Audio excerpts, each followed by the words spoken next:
Yes. Okay. So there are 20 now. Okay.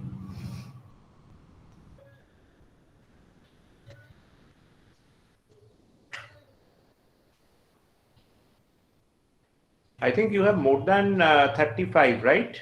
More than Yes, sir. 40. Yes, sir. Okay.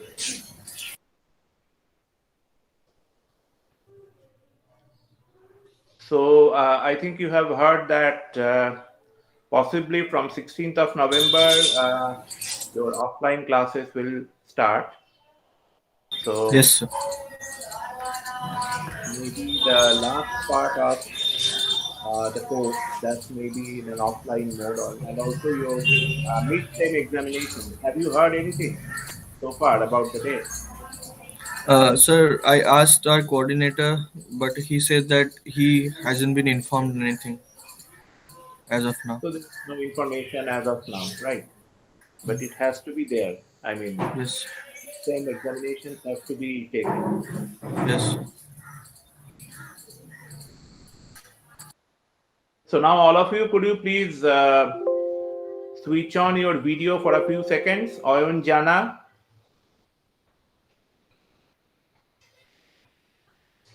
Oyun Jana, are you there?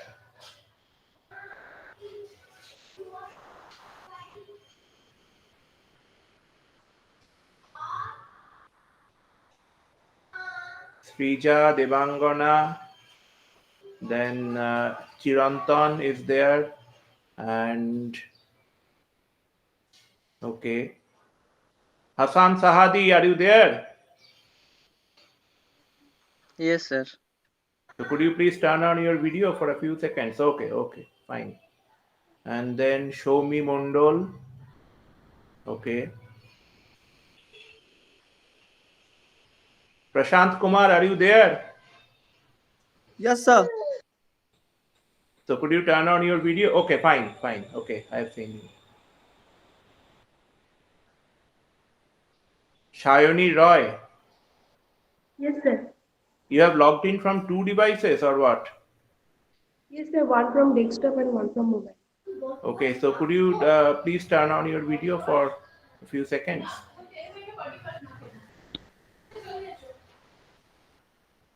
Okay, fine. And Shoham Kundu, are you there? Yes, sir. So please turn on your video. Fine. Okay, okay, thanks. You can now turn them off. So let us now begin.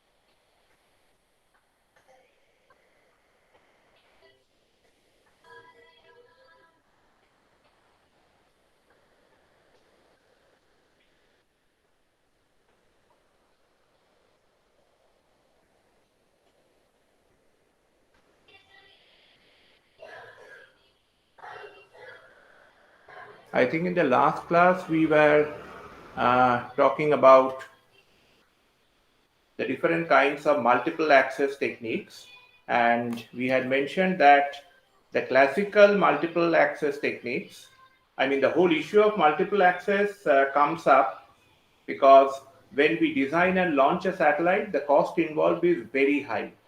So naturally, the company or the organization which has launched this satellite would like to recover the cost within the first, say, 5 years or 6 years of the operational lifetime of the satellite. Nowadays, of course, operational lifetime of satellites, geostationary communication satellites are like at least 8 to 10 years, if not more. So that is why, in order to generate more revenue, the way out or the solution is to have a larger user base. And by having more number of users accessing the transponders on board the satellite, that way the user base could be increased. Other than having, of course, multiple number of beams directed towards different geographical regions of the Earth, and also applying the concept of different, kind of orthogonal polarizations, different polarizations being used for different beams, so that there is no interference or infringement from one on the other. So towards that end, the three classical techniques of TDMA, FDMA, and CDMA, they are important. So as you can see that in case of TDMA, different users are allotted some specific time interval for their communication purpose. That means during those intervals of time, like maybe user 1 may be accessing the onboard satellite transponder for a time interval from T1 to T1 prime. User 2 may be accessing it from T2 to T2 prime, and so on. That means during those periods of time, only a single user will be accessing that particular transponder. Okay. So that way we can understand that the entire time interval over which we can communicate is divided among the different users which are participating in a particular TDMA network. Okay, that means you have a network of stations which are participating in one particular TDMA system or TDMA scheme, because it is not that every Earth station could participate in one particular satellite transponder. That is not possible because of the problems of visibility of the satellite. If from a particular region the satellite is not visible, a geostationary satellite, then there's no point or no question of any user sharing the resource on that particular satellite. So that is why a limited number of stations, a fixed number of stations usually participate in a TDMA according to the classical technique. Okay, and that sequence of stations, that is user 1, user 2, user 3 up to user n, and then again you begin from user 1. That is why TDMA frames are defined. Okay, and the duration of these frames are also fixed in advance in many systems, so that once that particular sequence in which the different stations are transmitting and receiving their signals is complete, you begin the sequence once again. Okay, and we have to keep this in mind that this does not mean that user 1 gets a second chance maybe after a few minutes. Not like that. That will lose the continuity of the data or the information which user 1 is accessing. It will be at most a few milliseconds or something like that. Okay, definitely not of the order of seconds also. So that way, the TDMA frame structure, we will come to it later on. How is it defined? So that way, the TDMA frame structure is defined. Then, coming on to the frequency division multiple access or FDMA. Remember one thing, that time division multiplexing and time division multiple access are not one and the same thing. This is often a very common mistake which is done by the students, that TDM and TDMA as if they are one and the same. No, they are not. Similarly, FDM and FDMA are also not one and the same. So in frequency division multiple access, as you can see that in comparison to TDMA, in TDMA what we found was that different users were transmitting at different times, transmitting and receiving at different times, but at the same frequency. But in frequency division multiple access, what is being done is that each of the individual users participating in that FDMA network is assigned a unique carrier frequency so that the different users could all access the satellite-based transponder at the same time, but at different frequencies.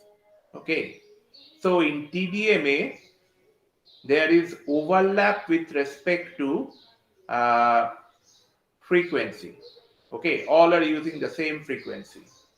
And in FDMA, there is overlap with respect to time because all the users are transmitting at the same time. So try to understand this very basic but fundamental difference between TDMA and FDMA. The hybrid forms of multiple access are nothing but some kind of combination of these classical techniques of multiple access which have been in use. Interestingly, another common mistake which is performed, which is done, is that as if this third kind of multiple access, okay, I will come to that in a few minutes. So as I was saying that in TDMA, we can ensure that there has to be some kind of,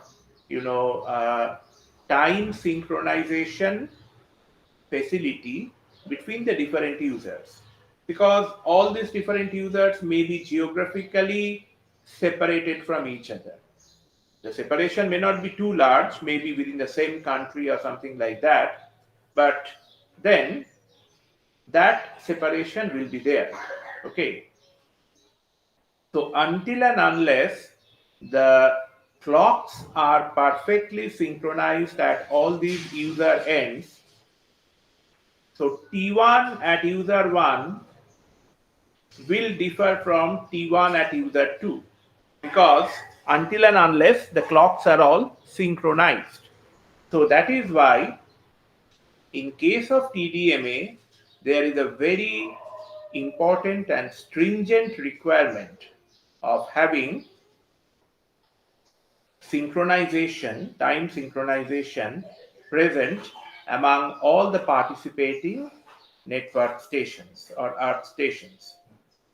In case of frequency division multiple access, of course, one can understand that in a network, it is not that there will be some kind of a, fixed source and destination of communication. That means it is not that, say for example, user 1 will upload some information to the transponder, satellite-based transponder, and that satellite-based transponder will downlink that to maybe user 2 or user 3.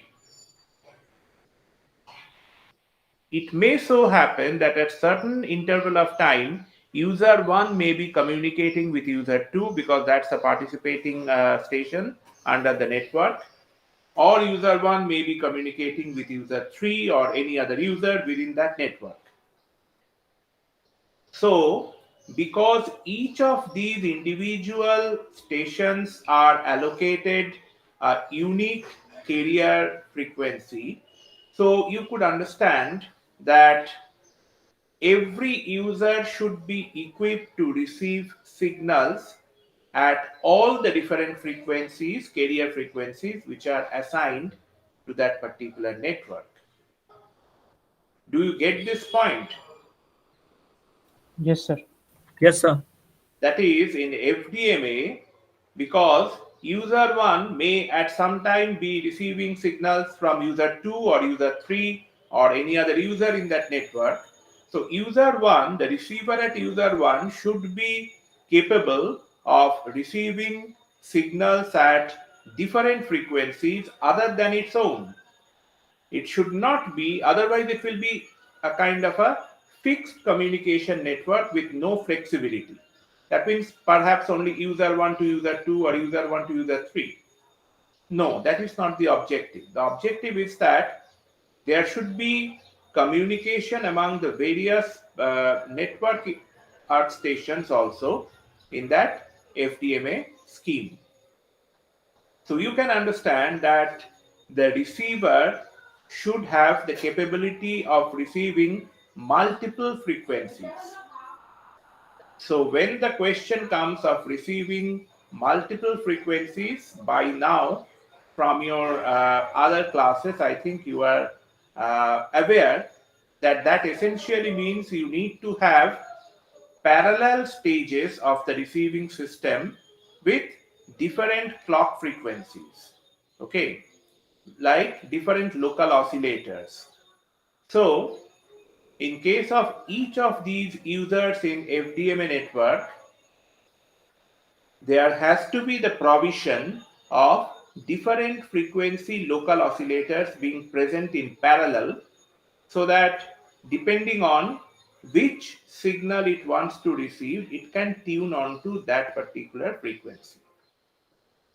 So in TDMA and FDMA, you can see that in TDMA, the resource which is shared, because you see, I am talking about resource because that is how the entire concept of multiple access came into being. That means you can, kind of share different resources either based on a time division or based on frequency division. These are the two classical techniques. Now, one of the things which you can understand is that for generating different frequencies or receiving different frequencies, you need some additional hardware, right? A receiver is most often frequency sensitive, okay? That means it can identify and receive or demodulate or detect signals at different frequencies. But when it comes to time, you do not need any additional hardware for generating time. It is there, free for all. So other than time synchronization hardware, in TDMA, the hardware requirements are less. As you can see, that the receivers are not time sensitive. It is not that the receiver at user 1 will receive signals only during this time interval which is allocated. You may keep it off, but if it is on and if there is a signal, then it will be able to receive that. The only difference is that in a TDMA, you have to follow the strict sequence in which the signals are to reach the satellite-based transponder. Okay, I will come to those intricacies soon. Then, moving on to this code division multiple access or CDMA. During the 1990s, these were first made available. This scheme of things were first made available in India for public use. The defense has been using it for a long time. And in code division multiple access, as you can see, there is a further overlap both in terms of time as well as in frequency. That means different users are transmitting and receiving signals all the time at different frequencies.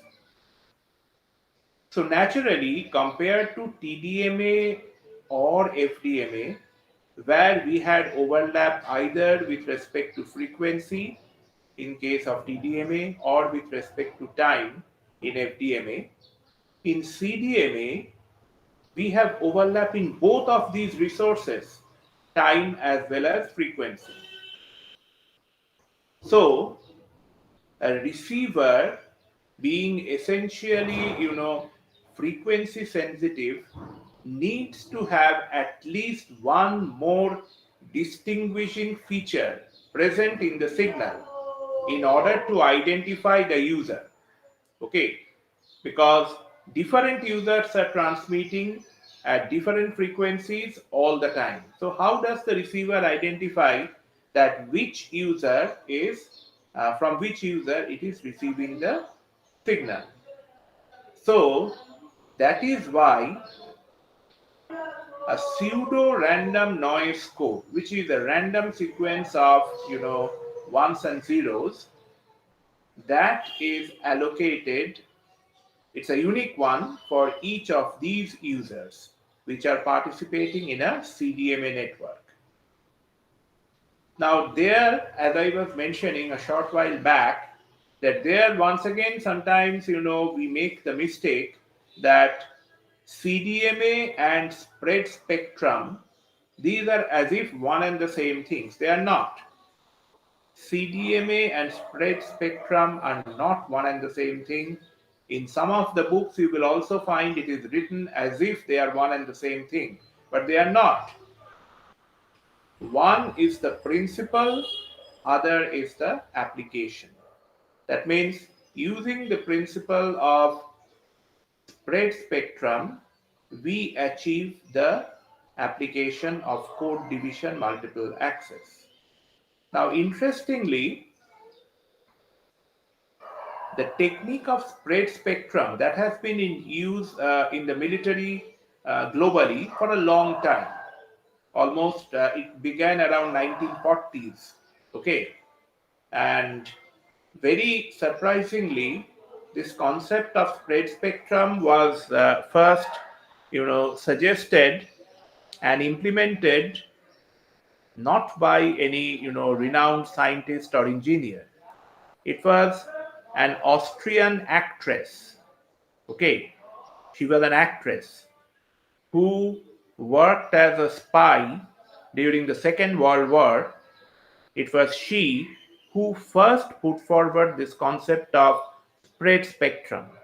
Of course, in the 1940s, satellites or CDMA techniques for communication were not there, but from that time onwards, the defense and the military has been using CDMA for different kinds of applications.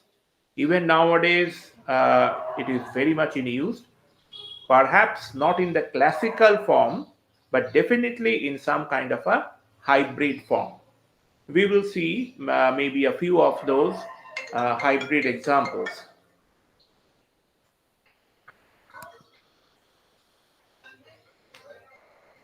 So coming to frequency division multiple access, what we had already mentioned is that all the users, they share the satellite transponder at the same time, but each of them transmits in their own unique frequency band. Okay. Uh, as a result, what happens is that an earth station, this may be permanently assigned a carrier frequency, or if it is a kind of a station which is handling a large volume of traffic, then that earth station may be assigned a number of carrier frequencies and some bandwidth around the carrier frequency. Now, every station, as I was mentioning, that every station that operates or participates in an FDMA network must be able to receive. They must have the capability to receive at least, one carrier from all the stations. Like, for example, in this figure, as I was telling you that user 2 may have, more than one carrier frequency. It may be a very busy network, a busy station. So all the other users should be able to receive at least one of the carrier frequencies, if not all, from user 2. Now, when we participate in this FDMA, or for any of the participating stations under FDMA, if we use a fixed access, that means we define each of the users, or we allocate each of the users with a unique carrier frequency, then what happens is that that becomes kind of a fixed access FDMA. Okay, but this is actually, not a uh, very useful kind of or very efficient kind of power utilization. We have to remember that the transponder on board the satellite, or for that matter, every system on board the satellite is, kind of in a critical power state. Okay, because whatever they have, okay, they have to save for the future use. Some kind of a analogy with sometimes, people give on a lighter tone with, the retired persons, whatever savings they have to keep it and plan judiciously for the future use. So just like that, in case of satellite based transponders also, the power efficiency is not at all good for fixed access FDMA. There is a parameter which is known as the fill factor. Okay, the fill factor, FILL, fill. So that essentially is defined as the fraction of the available channels that are actually used. Because there may be situations where all the user stations or all the carrier frequencies may not be communicating over some period of time, a few hours, say for example. But you have to keep the system turned on, because you do not know when somebody will communicate in that participating network. One cannot, kind of predefine each and every communication aspect well in advance. That is not possible. So that is why fixed access FDMA has a poor fill factor. The transponder power is not used very efficiently. Also, FDMA, there is some kind of a lack of flexibility in case of an FDMA network. Can any one of you tell me why? Why do you think that FDMA, there is some kind of a lack of flexibility in case of FDMA, maybe compared with the other multiple access techniques? Why do we say this thing, that it lacks the flexibility, FDMA? Can any of you just try to answer this? Yes, sir, because everyone have a fixed frequency, so every new user needs a new frequency, and also it will not go well with the security purpose, because if one person gets the fixed frequency, then if someone knows their frequency, they can get the data that's meant for him. Well, part of it is correct, because you see, the problem is that whenever a new user enters that particular network, then every other user has to additionally add some hardware. They have to add some hardware in the receiving system so as to receive that new frequency. Right? It is not that in case of TDMA. In TDMA, as a new user is added onto the network, you do not have to add any additional time. I mean, any hardware is not needed for that. That was why I had mentioned that TDMA, in case when you are sharing a resource like time, which is there all the time, you do not need, additional hardware for that purpose. But in case of FDMA, frequency division multiple access, as a new user is added onto a particular network, in order to receive the signal from that new user, all the other existing users have to add some hardware. So that is one of the reasons why it says that FDMA, it lacks the flexibility.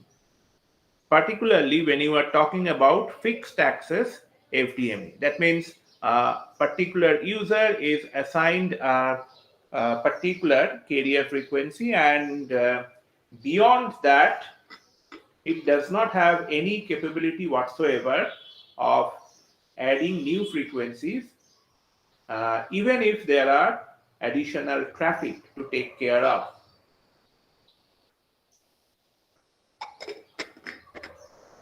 Then, in case of FDMA, another important thing to consider is that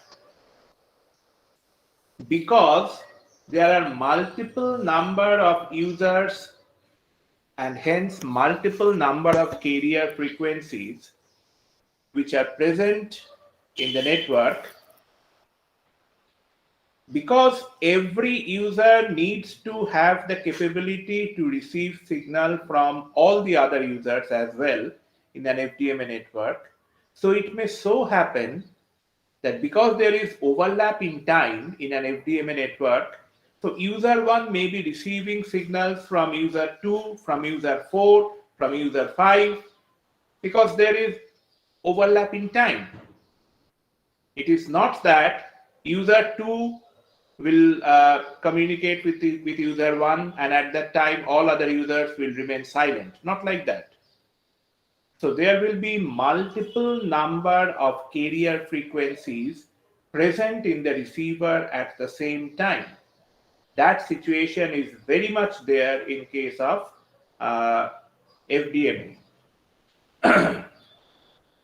So when that kind of a thing happens, you are familiar perhaps from your digital communication classes of the phenomena of intermodulation distortion or intermodulation noise. So because of the presence of a number of carrier frequencies at the same time in the receiver, there may be problems associated with the intermodulation noise or distortion.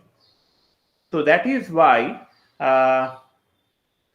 guard bands, that means some additional bandwidth around the or between two users around a particular carrier frequency, the amount of frequency which is allocated, that is defined as the bandwidth, and between two users in an FDMA network, that is say between user 1 and user 2, the amount of frequency gap which exists, that is known as the guard band. So guard bands have to be provided to separate one particular user band of frequency from the other one or from the adjacent one. So if you keep the carrier to noise ratio fixed in the particular bandwidth, then the number of channels which you can accommodate per unit bandwidth, say, of the transponder, that actually decreases. And that decrease is nonlinear with the number of carriers which are sharing the transponder. So that means that way the idea of multiple access does not materialize, because more the number of channels, more the number of users which are accessing the transponder. But through this mechanism, you can see that if we keep the carrier to noise ratio fixed, that is one of the very important requirement, that we should not, in our efforts to increase the number of users, we should not compromise on the carrier to noise ratio, because that will define the quality of the communication which we have established. So if we keep that carrier to noise ratio fixed within the bandwidth, then as we go on increasing the number of carrier frequencies, the number of channels that we can accommodate, that could be put per unit bandwidth, that will decrease non-linearly. So that is more or less about FDMA. So this is one of the, classically one of the earliest versions of multiple access that we have for public access, of course. CDMA was there, but CDMA was not meant for public use until maybe the last 30 to 40 years, particularly with the availability of the mobile phones. The use of CDMA has increased. So FDMA is more or less one of the front runners, as we say, in case of multiple access techniques for use in satellite communication. Then coming on to the time division multiple access, what we can see is that there is a unique time slot allocated to every user, and the users transmit and receive within that particular time slot, and uh, they could use all of them because they are time shifted from each other. So there is no question of any intermodulation, distortion, or interference of, that means multiple number of users, carriers existing in the receiver at the same time. So that possibility is not there. So if you remember that while discussing the communication subsystem of a satellite, communication satellite, there we had also mentioned that ideally when the transponder on board the satellite, after reception of the uplink signal, it performs a number of processes like down conversion. It could be a single stage or a double stage frequency conversion, down conversion. But in the final stages, we always want the signal to be amplified as much as possible before it is retransmitted to the receiving station. And for that high amplification, it is always advantageous if you put the corresponding operating point of the amplifier in the saturation region of its characteristic, the Q point. But there we had also mentioned that that makes the system nonlinear. And as a result, there may be additional frequencies which may be generated.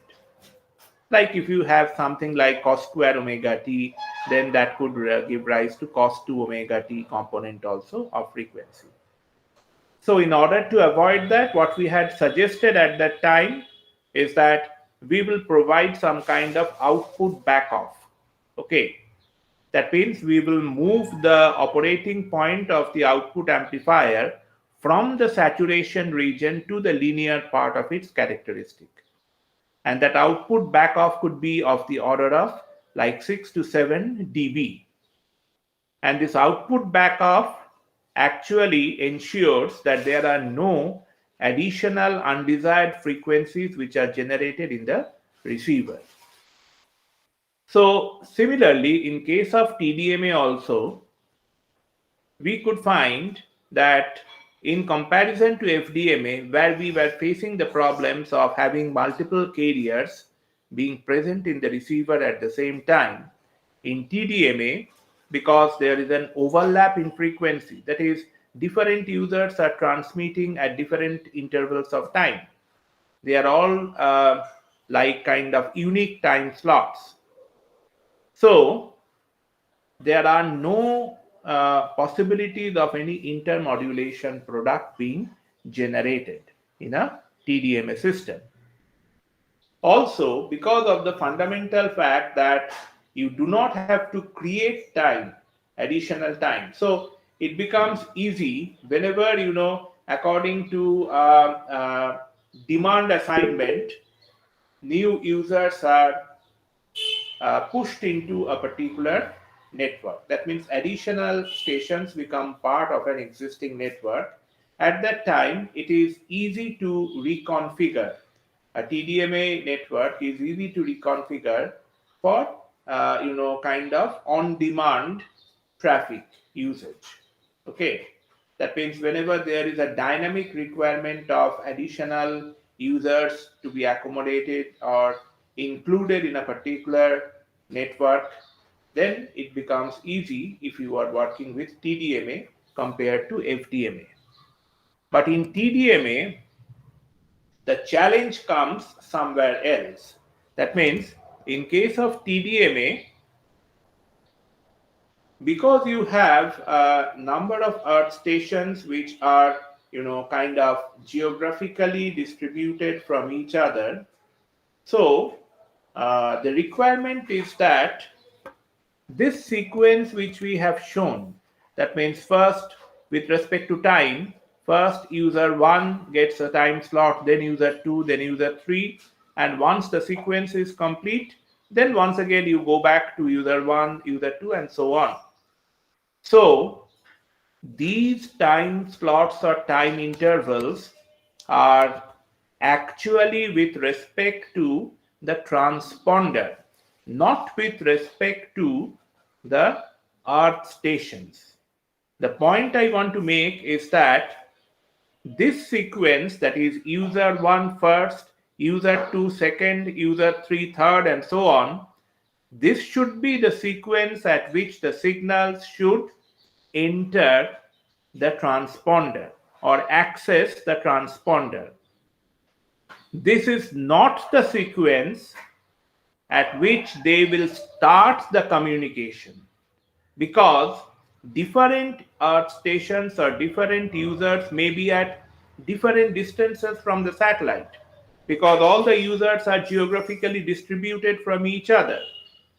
So it may so happen that user 3, suppose if this is user 3, because it is much closer to the satellite, so in spite of the fact that user 1, which is farthest from the satellite, say, so user 1 may have started the communication the first, but user 3, being very close to the satellite or closest to the satellite, may have started the communication third in time sequence.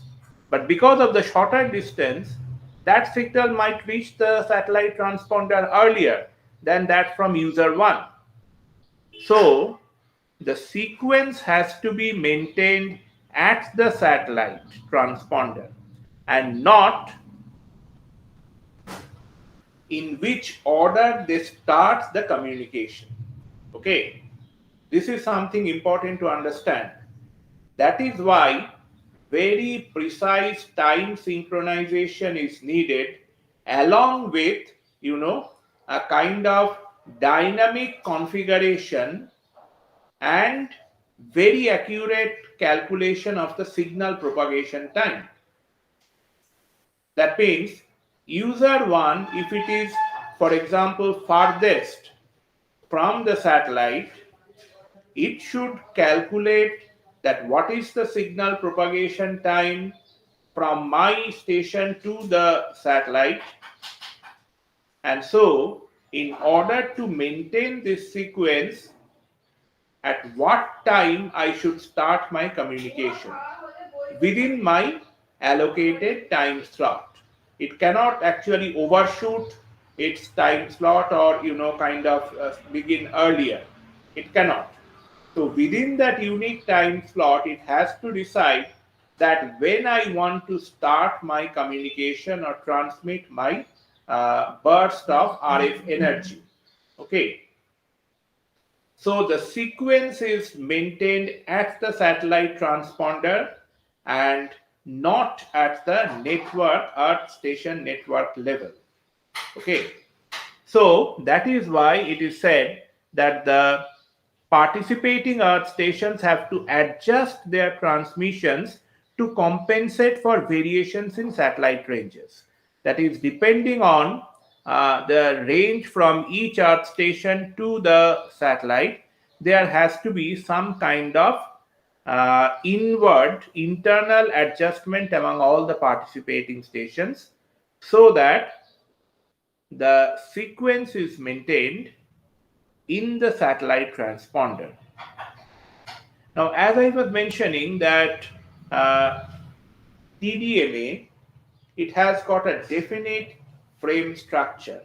Okay, and that frame structure is very important, particularly for satellite communication, because that will define several important things like identification of the stations. I mean, so far we have learned only about the basic principle, which is used in case of a multiple access or a TDMA. Okay, but how that basic principle is implemented, that is very important to understand, and that is actually achieved through this particular TDMA frame structure.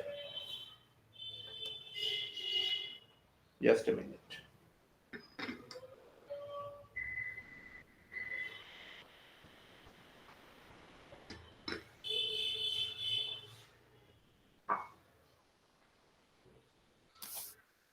So what you can see is that this is one particular frame, and the dashed portions of these time series is what is known as the of this frame structure is what is known as the guard times. Okay, that means some additional time interval is allocated between two of these individual sequence of bits.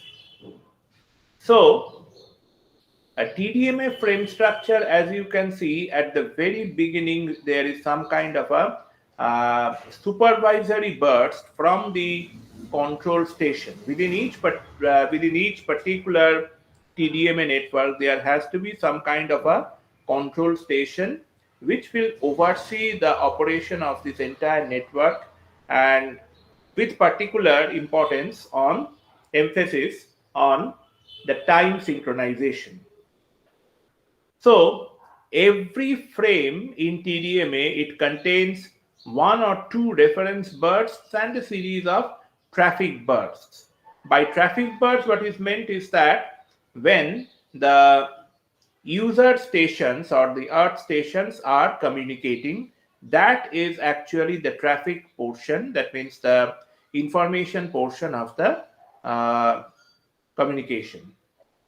So each traffic burst, it contains some kind of a preamble. That means some kind of a initial information which will provide some kind of a flag bits maybe, which will provide the synchronization and also identifies the transmitting station.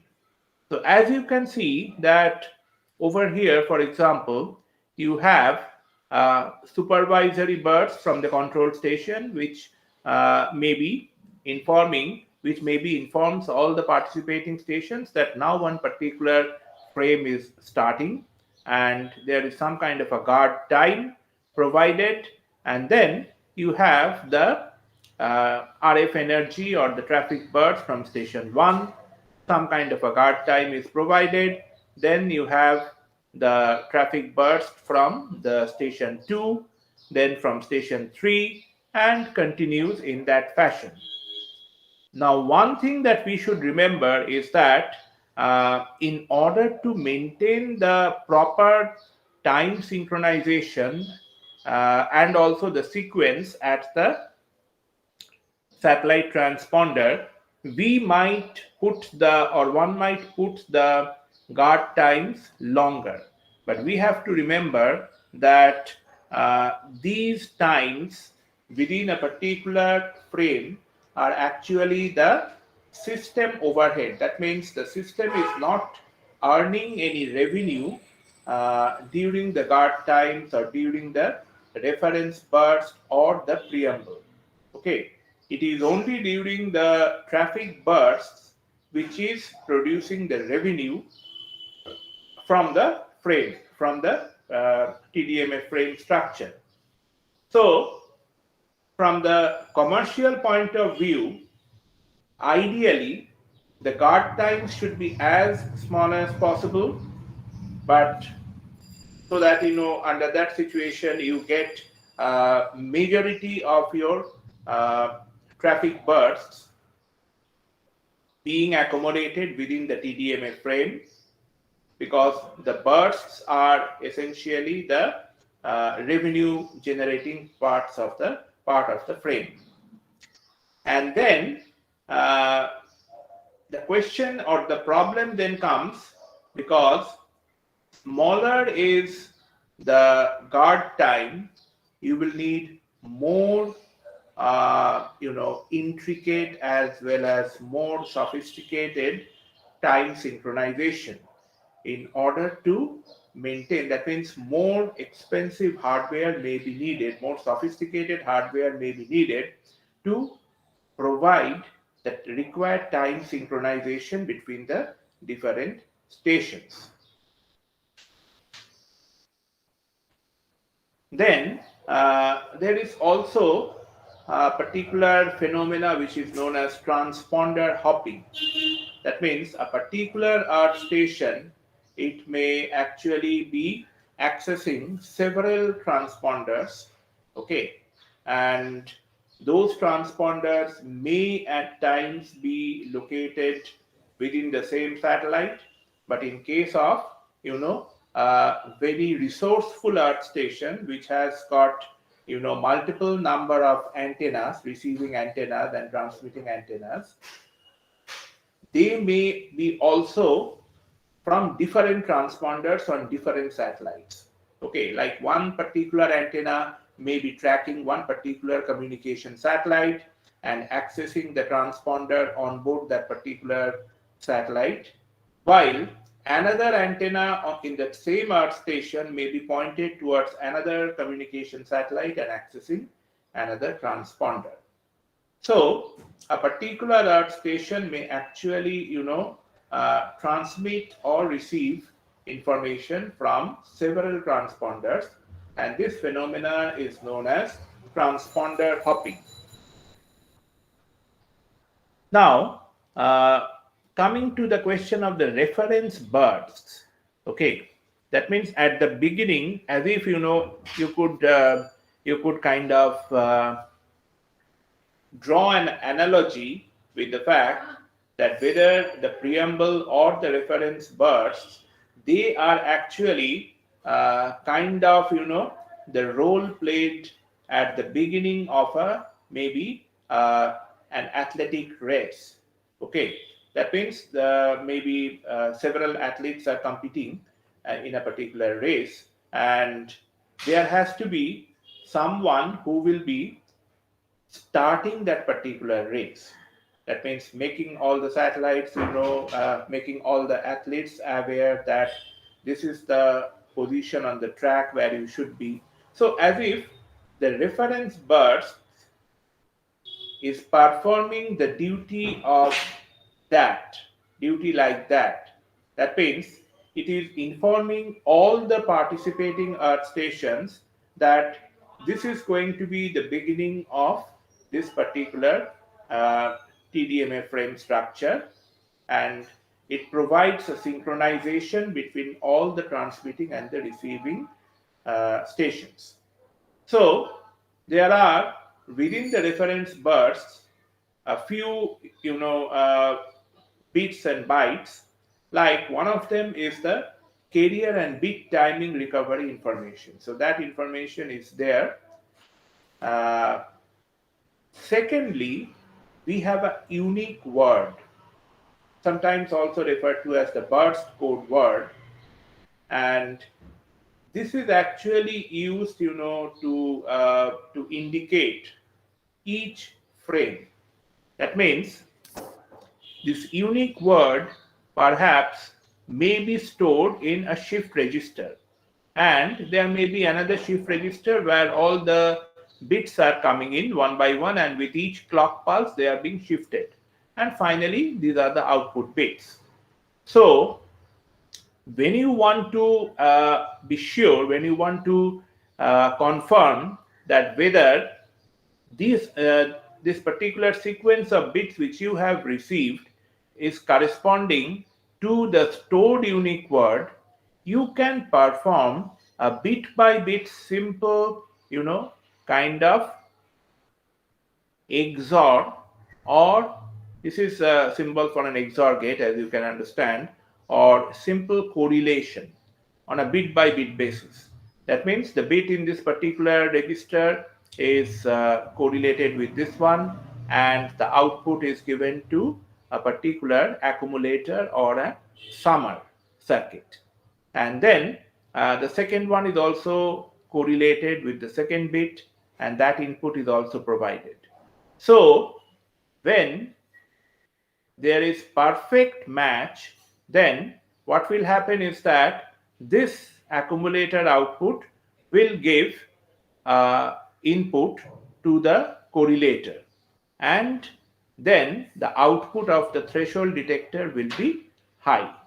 So when that output is high, then that indicates that the correct sequence of bits has been received.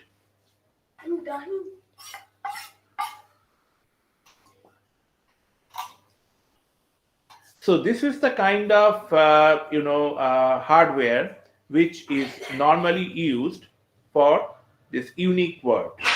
That means the incoming bits, as is mentioned over here, they are clocked into a shift register. That means the clock with each clock pulse they are shifted, and they are compared with the stored version of the unique word. And when the bits in the shift register, that means this shift register match those stored in the memory, that means over here, then the correlator produces its maximum output voltage pulse, this one, and each pair of bits that fail to match reduces the output amplitude. So this is the kind of hardware which is used for unique word identification in a TDMA frame structure. And so if there is some kind of a error in the hardware, that error may be either a miss, that means TDMA fails to recognize the unique word, and or there may be a false alarm. That means a TDMA terminal, it wrongly interprets some other sequence as the unique word. Then within the reference bus, there is also a station identification code, because each of these stations are not identifiable because they are transmitting at the same frequency. So to the receiver being kind of frequency sensitive, there has to be some kind of identification. The receiver, of course, knows that this is the sequence in the TDMA network. That is, which user is transmitting and receiving at this particular time. But still, there has to be some kind of authentication, and the station identification code provides that authentication. Okay, that means which station is transmitting at that particular time. And then there are also network housekeeping information, that means about the health of different components of the network that is there. Then within the traffic burst, so we have to remember that all these reference bursts, whether it is the carrier and bit timing recovery information, the unique word, or the station identification code, or the network housekeeping information, all these are part of the system overhead. And definitely there has to be efforts in order to reduce the reference burst as much as possible, and to increase the traffic burst, because the traffic burst is the revenue generating portion of the frame. So within the traffic burst, once again you have the first part, which is the preamble, and the second part of a traffic burst is what is essentially the traffic data. Okay, then the guard times These are also some kind of blank time slots which separate the different TDMA bursts. And their purpose is mainly to prevent overlap and to make it easier for the receiving stations to separate the incoming bursts. But there has to be, so naturally, these guard times are also part of the system overhead.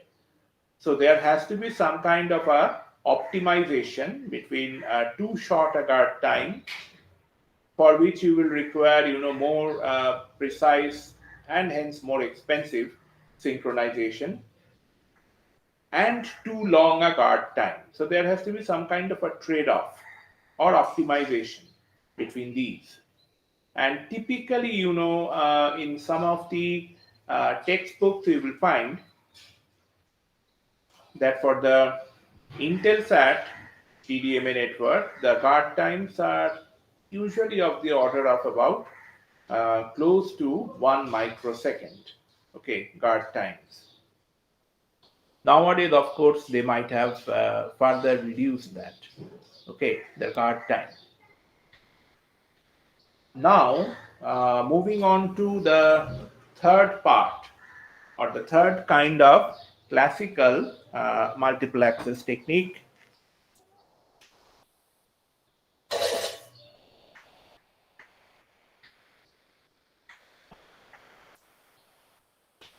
which is code division multiple access. So as I was mentioning that there is a difference between the system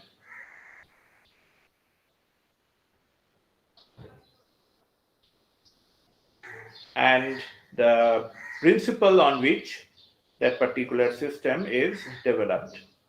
Okay. So therein what we can see is that spread spectrum, this is basically the system in which the transmitted signal that is spread over a much wider bandwidth. So when you use a much wider bandwidth, essentially what happens is that the power per unit bandwidth becomes less. This is easy to understand, that the same signal having the same power is spread over a much wider frequency band. So that spreading is usually achieved by means of some kind of a code, and that code in the time domain translates to, that code has to be a very high speed in the time domain, because if it is very high speed in the time domain, then that will translate to a large frequency or wide frequency band in the frequency domain. So keeping that in mind, in case of spread spectrum, of course, we won't be getting into the details of spread spectrum in this particular course, but we will be mainly learning about CDMA with reference to satellite communication. I hope that your spread spectrum is covered or will be covered in your some other course, some other class, maybe on digital communication or something like that. Now, the advantages that we can get out of this spreading of the information or signal over a much wider bandwidth is that essentially it becomes difficult to detect that signal.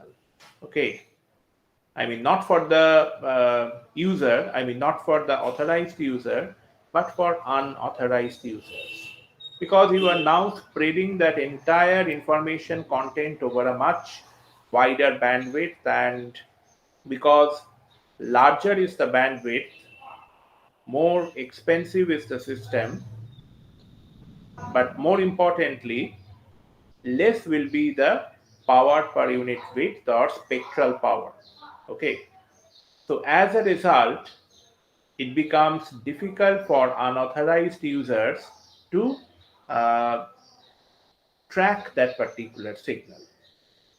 So as you can see over here that this is very much important spread spectrum for the low density power spectrum for hiding the signal. I mean, that adds the necessary security in case of military signals, because as the signal power is spread over a much wider bandwidth, the signal will have very small average power in within a particular narrow bandwidth, and hence it will be difficult to detect the presence of the spread spectrum signal by using narrowband equipment. Okay, that means if any unauthorized user is planning to track the signal by using some narrowband instrument, that will be extremely difficult to do so. Okay.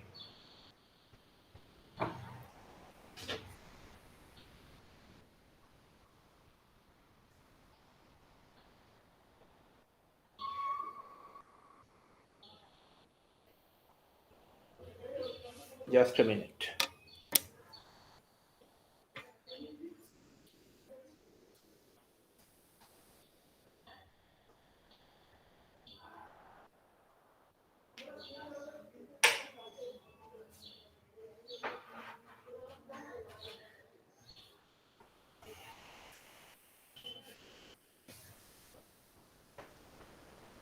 Then, for spread spectrum, there are other advantages, of course, that is the resolution of your range measurement that increases because you are using uh, you, because the power spectra that becomes a little less when you are spreading it over a much wider bandwidth, and also in some kind of mobile cellular applications, the spectral efficiency is increased.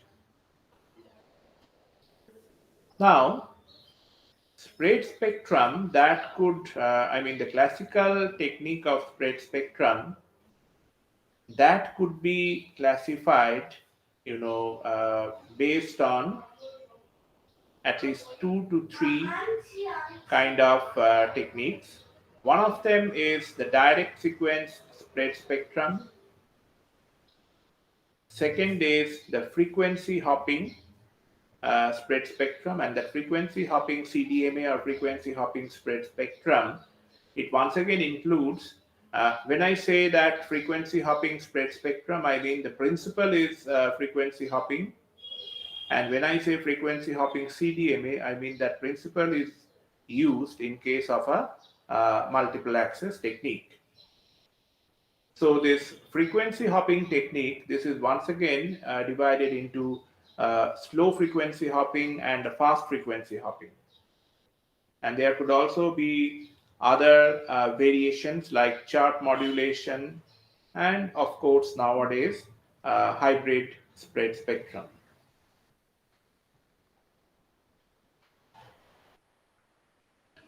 So the basic properties of spread spectrum system, that means irrespective of which one of the above you use, that is essentially kind of governed by the fact that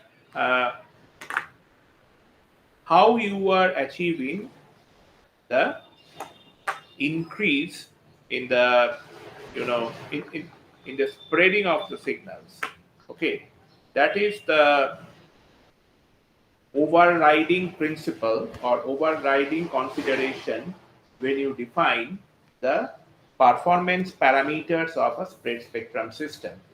So one of them is of course the process gain of the system, and the process gain could be differently defined for each of these spread spectrum techniques. And of course, there has to be a parameter related to jamming. Okay, jamming of the signals, because spread spectrum has been very effective against jamming. whether intentional or unintentional jamming. So, jamming, of course, there are different kinds of jamming systems and jamming techniques, like class A kind of jammer, class B, and so on, class C type.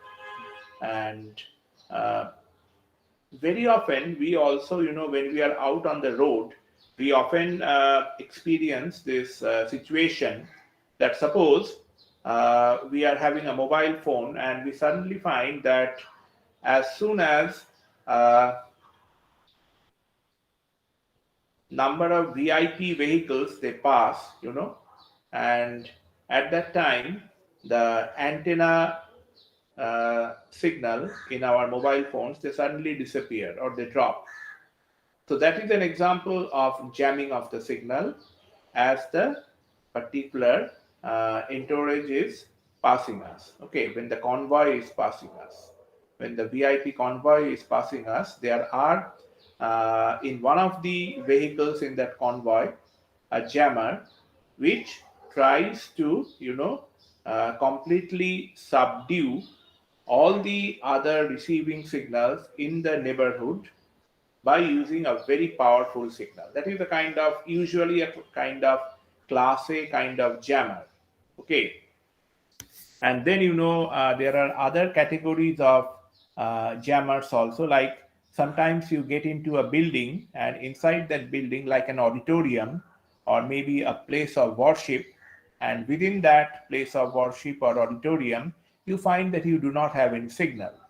But as soon as you step out, you are receiving a good signal. So that is some kind of a selective jamming which is implemented within the construction of that particular uh, building, and that becomes more or less like a Faraday cage. Okay, a Faraday cage. I think you must have heard about the name of Faraday, all of you. So therein, actually, using that kind of a construction, uh, all the signals are jammed or prohibited from entering within that building, or also from within the building to outside. So that is also another kind of jamming.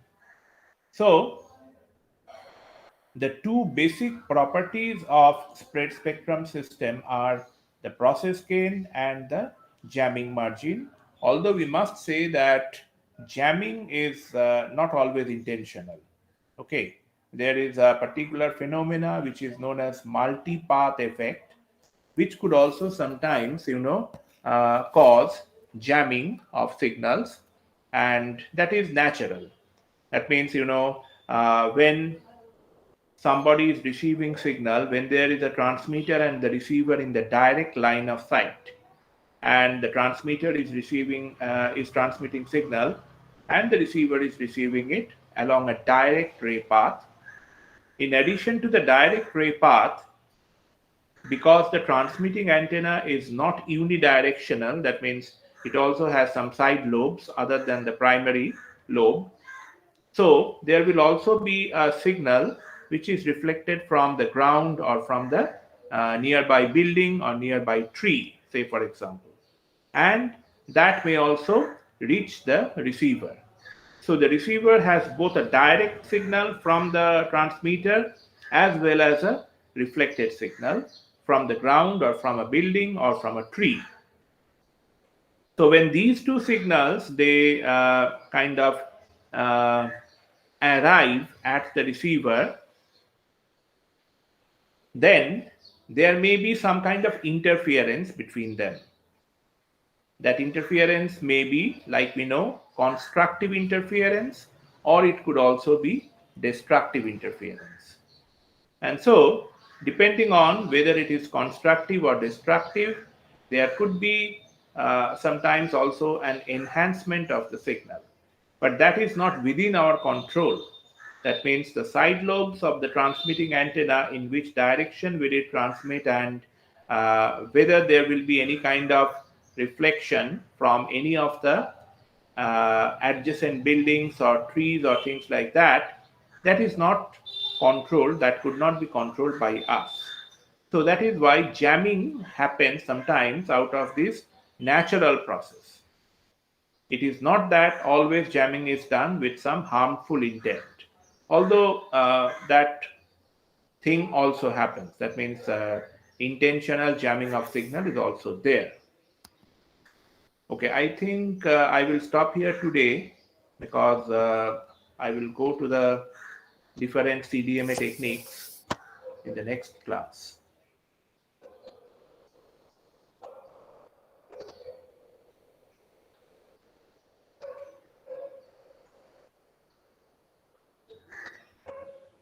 So let me have your attendance now.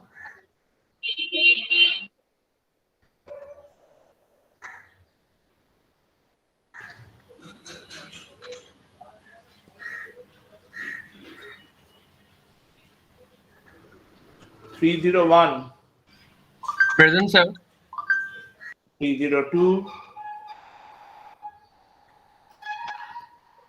303, Present, sir.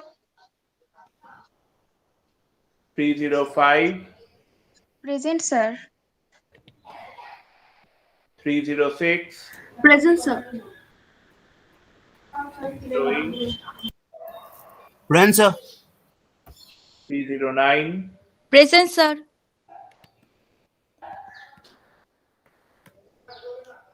311,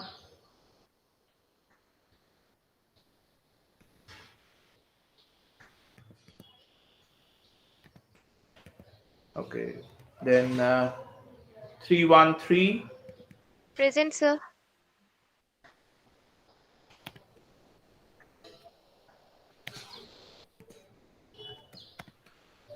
313 is present, okay, 314, Present, sir.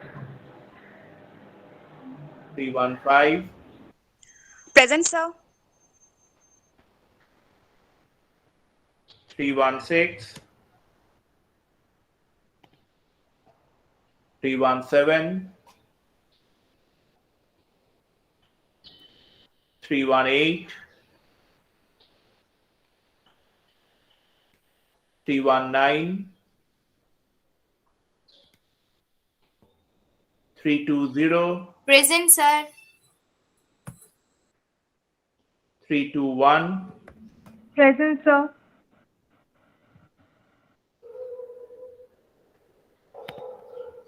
322, 323, Present, sir. 401, Present, sir. 401, present, Present, sir. Yes, sir. 402, Yes, sir. 405, Yes, sir. 407, Yes, sir. 408, Present, sir. 411, Present, sir. 414, 420, Present, sir. 421, Present, sir. 422, 423, 424, Present, sir. 430, Aye, sir. 431, Yes, sir. 432, Yes, sir. 433,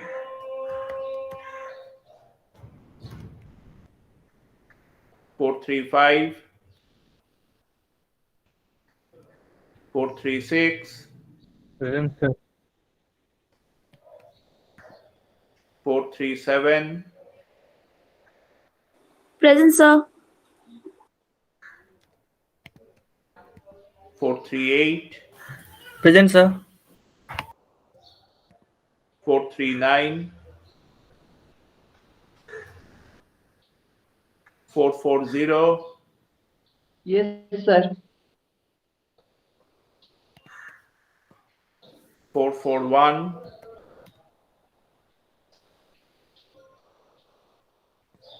442. Shayan Datta, Ravi Kumar Thakur, Present, sir. Ravi Kumar Thakur present. Yes, sir. Present, sir. Okay. Okay, thank you. Thank you, sir. Thank you, sir. Thank you, sir.